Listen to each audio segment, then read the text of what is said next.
So sometimes we get distracted as business owners and we wander off into what people would call bright, shiny object syndrome.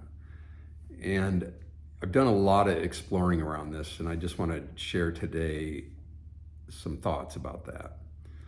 So I'm really big on looking at the roots of where our nervous system, what we get pickled in the first 5 years of life, because neuroscience knows that we have so many neurons that are firing early in life that's where the imprints get laid down in our memory system. So it's really important that we recognize that it's not about like going to a therapist and regurgitating the past. It's really about questioning and reflecting on the beliefs that we formed early in life that are affecting us now in a negative way. So this is where coaching and reflection and introspection and journaling can really help you out as a business owner. So the thing I want you to think about is where's your attention go every day? Now, for me, what I've been learning is my learning model was really broken. Like for me, learning was about, in the perfect world, let me describe that for a minute. We go out, we have experiences, we come home, and for little tiny kids, we play with toys, we play with three-dimensional objects, and we talk like we're out in the world, or maybe we see something on TV, and you'll see little kids doing this. They're trying to act out what their brain is trying to understand. and that's good, but the problem is that we also need people to look at us and people to understand us and people to give us feedback that's loving and healthy and spacious. If a parent is too controlling, then they're taking away our sense of autonomy and our sense of competency. But if they're encouraging, like, well, what do you think you should do different? Or what would you do next time? Or, I think you're right, that's really bad behavior. What do you think they should have behaved like? And then reinforce that thinking, if it's, of course, healthy thinking. A lot of us miss that kind of feedback loop. So the way that plays out today is sometimes we're oriented towards going out into the world and learning, but it's got a fear-based strategy to it. It's like, I won't survive if I don't read this book, or I won't survive if I don't produce all these videos today. I won't survive if I don't spend all this money, or if I don't have enough money to spend on ads.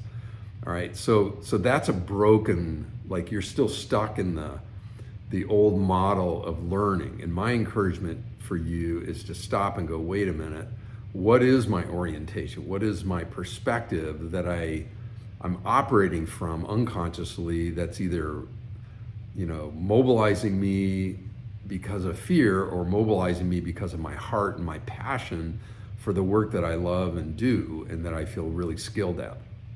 All right, so it's like being really honest with yourself about the insecurity that might be behind the behavior, right?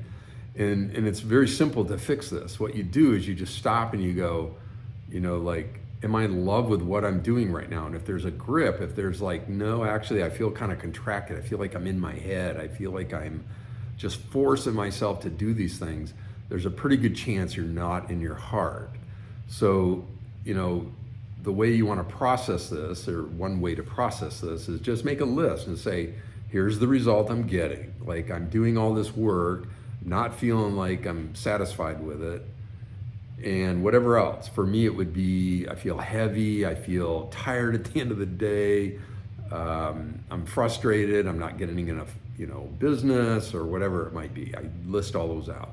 And then I go to the other side of the paper and I list out, okay, what am I doing that's contributing to that? And the more you reflect on that, the more you start seeing these other subtle layers. And especially if you reflect back on when you were a kid, what your learning models were like. Here's a great example. When I was in first grade, it was like the first week, I was in a Catholic school, and I whispered in somebody's ear during the Pledge of Allegiance and cracked a joke or something. And a nun saw me in my next class, which was right after the Pledge of Allegiance. And I remember she was a short little lady, about 5'2". I don't know. She was really short with the whole, nun makeup and all that stuff. And she made me stand up, and she made me come to the front of the room, and she put a big old piece of duct tape over my mouth. And she made me stand there in front of everybody. And that was my first couple days of actually being in a school. I remember kindergarten and don't remember much about it, but first grade, I'll never forget it because that was my first impression. So you can imagine what my learning model was like, through my 6 years in the Catholic school. It was terrifying to me. I didn't know from one minute to the next, and there were some other events that I'll share at some point in time that reinforced it was not safe there. So it was easier, it's been easier for me to be alone in my life, to be alone working, because my autonomy didn't get thwarted. My fun and playfulness didn't get thwarted, right? So all of us have some version of little glitches. And my invitation to you today is just to stop and go, what is my orientation? Am I doing it because I think I have to do it? Or am I doing it because my passion is there and I want to serve people? I can tell you right now my heart feels full because I've been processing a couple of issues for myself the last couple of days. And I'm with my girlfriend, and she's such a good listener that I'm able to go, wow, I'm really doing that, aren't I? And one of them is that I disconnect from her and probably the whole world when I have a tech issue. I just dread it. I'm so tired of tech not working when I pay for stuff, and then all of a sudden that, they're not delivering what I paid for.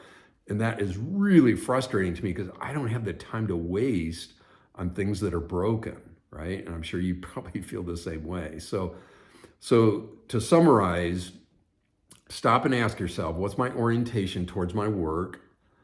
Am I exploring as I'm going about this? Am I coming from a place of service to the world? Or am I fixated that it has to be a certain way and I have to get it done in a certain time and I'm dreading even doing it? Because if you are, my invitation is to let it go. Stop doing that today. Go do something that you really love. I just posted a bunch of videos and I love it. It took me a few minutes. And I know my voice is getting out there, and I get feedback right away from people on whether or not they liked it or not. And then I can make adjustments and say, okay, what topics, were really interesting to me a few years ago when I was working through lots of things. So anyway, pivot today. Don't stay stuck in that cycle of those survival routines that are driving your motivation. Instead, just hit the pause button and just test it. See, if you don't believe me, just test it. Stop what you're doing and then go do something that that makes you feel great inside. All right, many blessings.